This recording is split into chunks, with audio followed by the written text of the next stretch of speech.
understand why we would ask people to vote, to give up their right to vote every 2 years on who their mayor would be.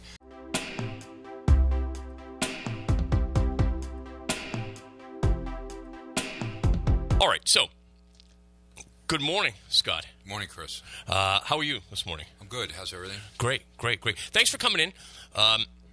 It was short notice, but we wanted to discuss the 4-year term. You've been getting more and more active and more and more vocal on this. Tell the people who don't know what your opinion is. I'm against the 4-year term. I'm for leaving our government structure as it is now with a 2-year term for mayor. I think that the idea of a 4-year term is something that begins to isolate the mayor from the people. I'm completely against that. I can't understand why we would ask people to vote, to give up their right to vote every 2 years on who their mayor would be. I also think that it's extremely important to have the mayor accountable. There's a check and balance, the balance of the people. You work for the people. It's the people's office. It's the people's house. It's City Hall. And I think the idea that somehow we're hearing now that the emphasis should be on the candidate or the office holder rather than bringing the power to the people into that office makes no sense to me whatsoever. I haven't heard a good reason for it yet. There is something I want to do, though, before we discuss this Please. Substantively, and that's that I want to apologize to the Move Forward Committee because evidently I had said something that was misleading, not accurate or correct. I had been given information that they had used some volunteers or paid volunteers, paid staffers to gather signatures. And I've been told emphatically that was not true by people I trust who are within that committee. And I have applauded them in the past about the idea that this is not a backdoor through the city council type of move, but rather a open, transparent effort to have a civil debate, a very, very, I would hope, constructive debate on city government, on how city government is formulated, on what we expect out of our elected leaders. And they don't need me to in any way cloud that issue by implying that they had to go out and use paid staff to get signatures. So that was absolutely wrong. That is my mistake. I am truly sorry for that. And I'm sorry for that because I want people to be involved in politics for the greater good and for to be part of something, to believe in something, to push forward, to be involved as citizens, in our democracy. So I don't want to impugn anyone who is involved in this process and indicate that they did it, to earn money. Now, I also want to say that there is an industry out there right now called signature gatherers. Sure, AstroTurf. Right? And it's perfectly, it's legal. Yep. It's perfectly fine, and in some ways, especially when you got to get signatures for around the state, something like that, or a huge number of signatures, which this 2,800 signatures was. People resort to that. It's not a negative. But in this case, my understanding now, and I fully believe it, is that they used all volunteers. I think that's great. I applaud that. So I truly apologize to anyone out there who is gathering signatures who now, after hearing me, said, "Where's my check?" There is no check. It was all voluntary. I'm for it. I love it.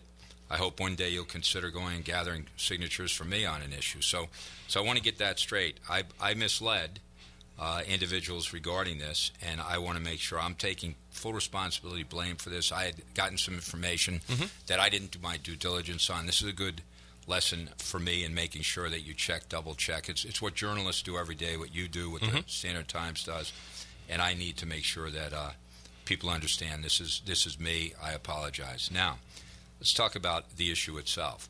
The issue itself, I think, is one that is completely not necessary for our government.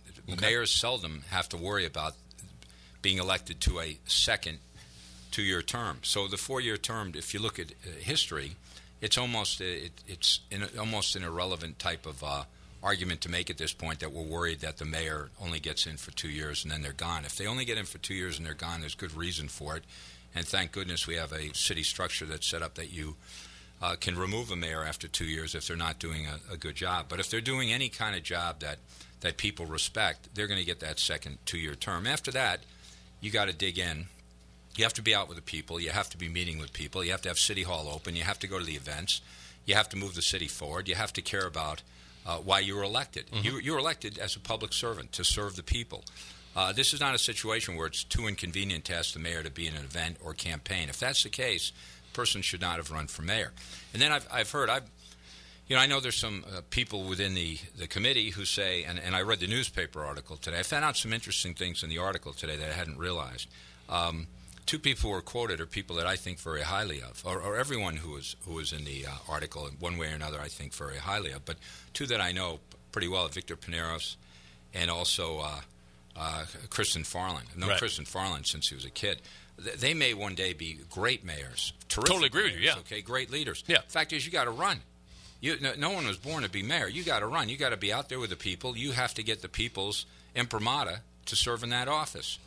But I would tell them right now, running is one of the great things about the job. You're not a CEO of corporate New Bedford. You're the CEO of the people. Right. For the people. So you're out there. You learn an awful lot. If you debate, you learn more. Your candidate that's running against you always makes you a better public servant because there's no candidate that comes and runs for mayor who comes in frivolously. They've got good points. You want to pick them up. So part of the electoral process is growing leaders, and I think that we're losing sight of that. We're not interviewing CEOs. A CEO, if you want to look at it as CEO, then perhaps we should think we want to compliment the mayor with a city manager. I don't believe that either. I think what you do is you put a strong team together. You don't defer any of your responsibilities. You're out there every day. It's you. You drive the car. You want to run. You get elected, you drive the car. The idea that you get elected and then say, okay, now some of this is too menial for me. You want to make sure that you have great department heads, that you have a great team, and then you always want to make sure that you're accountable. So I just think that with all the issues in the city today, whether it's taxes, whether it's crime, whether it's neighborhood revitalization, whether it happens to be economic development, the idea that the mayor, and I didn't realize that Mayor Mitchell is so steeped in this, that he's so invested in this, that this was his proposal, that he went to city council, he couldn't get it through, and then he used it as a state of the city plank. I hadn't realized that. I think that's ill-advised. I mean, go run for mayor. Don't worry about the term. Don't worry about anybody else's term. Run for mayor. So the idea that this is another issue that's out there seems to me to be something that our Mayor Mitchell doesn't need right now. And certainly I didn't expect that I'd be speaking about this. And I would say a couple of things. I don't think this stands on its merits. I think this is a very shallow argument. I think the power rests in the people. I wouldn't ask people to vote against their right to vote. I'd never ask people to give up their right. I would say this, though, that a lot of light needs to be shined on this in every corner and how it's done. As I said, I read the article this morning. I hadn't realized that this was something that had been a proposal for several years, and someone really was championing this.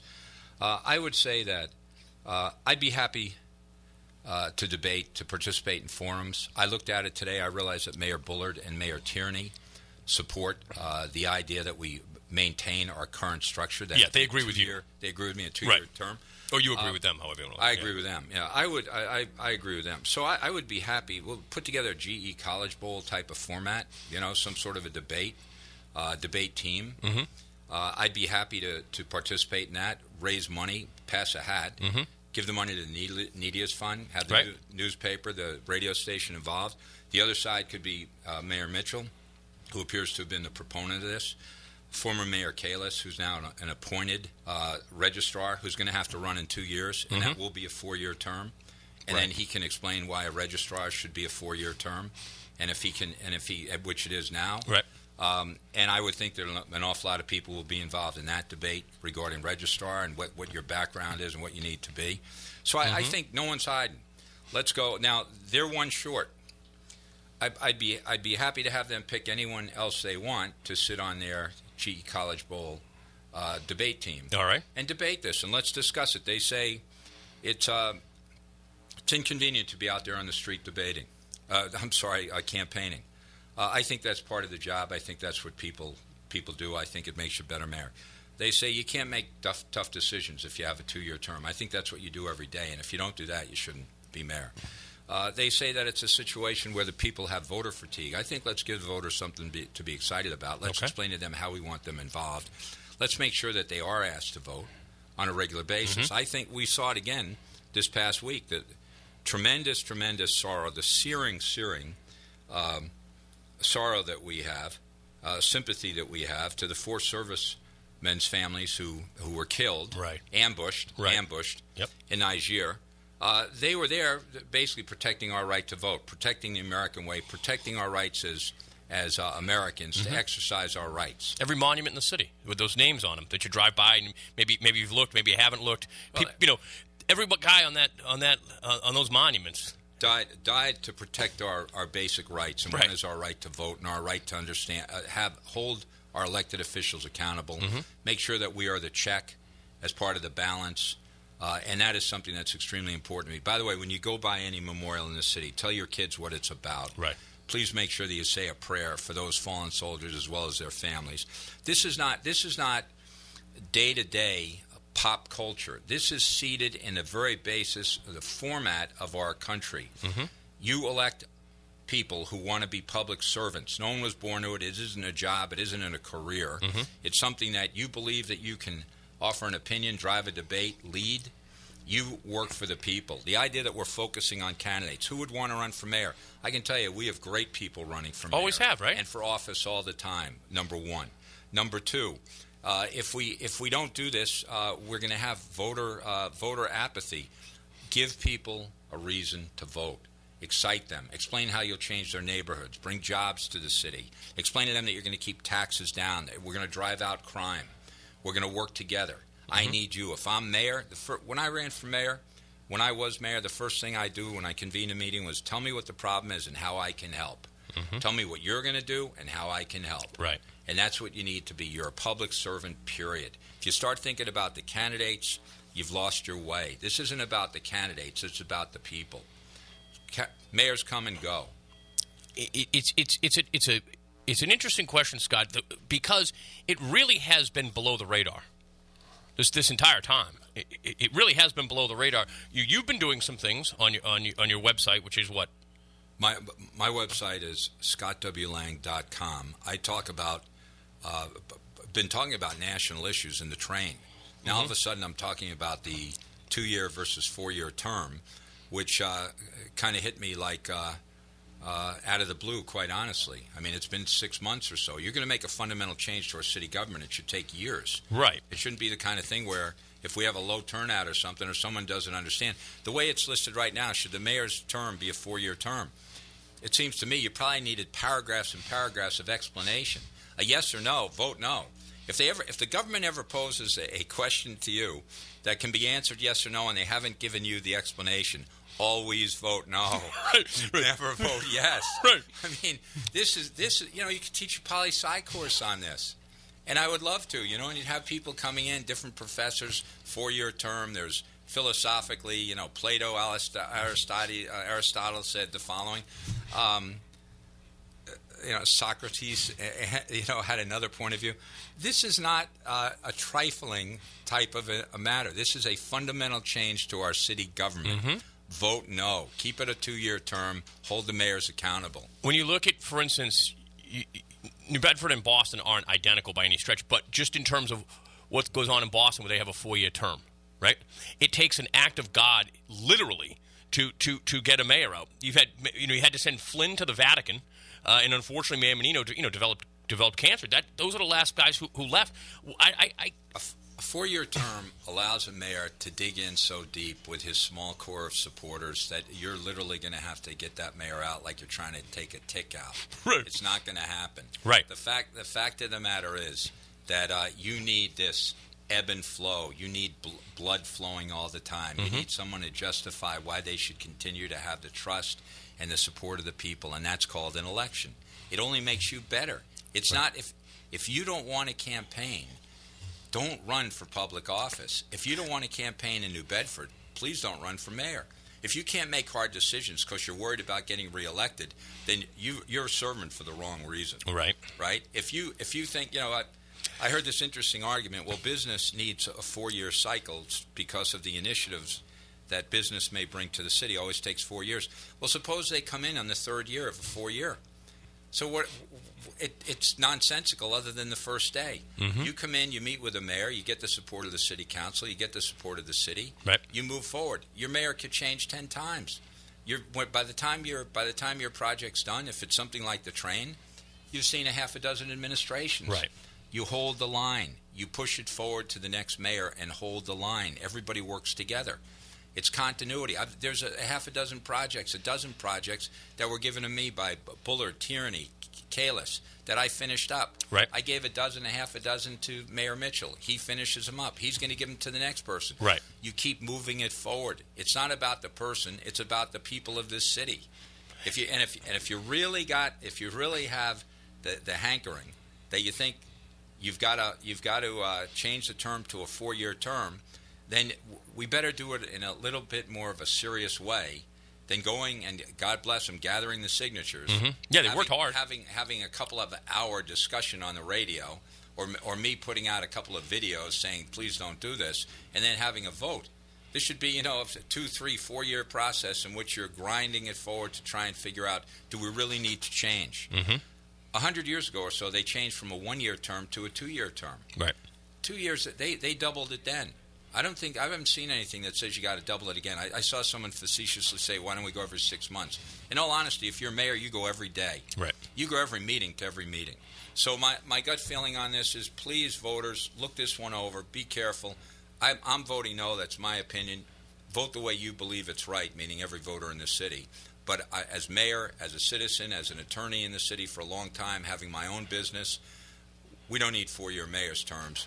We need mayors that energize the people, work with the people, empower the people, decentralize power, and keep our city great. So that's my opinion. The reason I really wanted to be able to have a few minutes today right. is it's to apologize to every one of those young kids, every one of those citizens who is out there gathering signatures, Chris. Yeah, because there's been a little back and forth between some of the people on the social media side who were upset that you had said that. But, of course, I heard the same thing. A lot of people heard that type of stuff.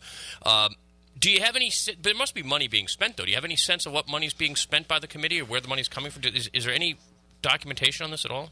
Any money that I spend on it right. will be my hard-earned money, right? Because I believe in the city and the people of the city, and I want my point of view known. Right. So to get to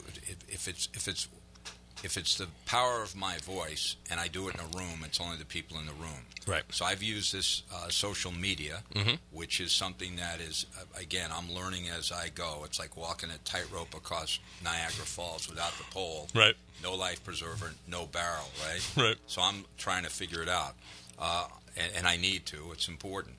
But the other thing, although I want to tell you that, I think I realized that the day I left City Hall, because within a week I enrolled in a typing class, which is very interesting.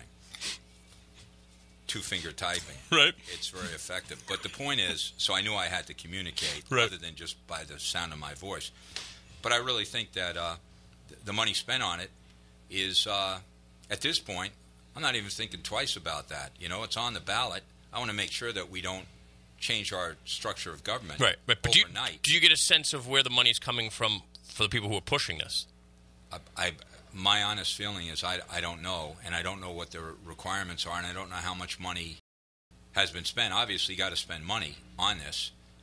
What I found out this morning, as I said, I hadn't realized that this was the mayor's baby.